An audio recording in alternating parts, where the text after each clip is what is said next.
ब्रह्मादयः सुरवराः समहर्षयस्ते सन्तः सनन्दनमुखास्तव योगिवर्याः धामान्तिके तव हि मङ्गलवस्तु हस्ताः श्रीवेङ्कटाचलपते तव सुप्रभातम्।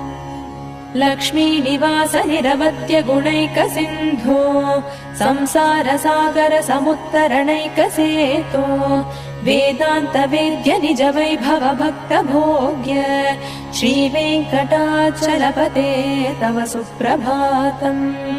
लक्ष्मीनिवास निरवद्य गुणैकसिन्धो संसारसागर समुत्तरणैकसेतो वेदान्तवेद्य निज वैभव भक्तभोग्य श्रीवेङ्कटाचलपते तव सुप्रभातम्।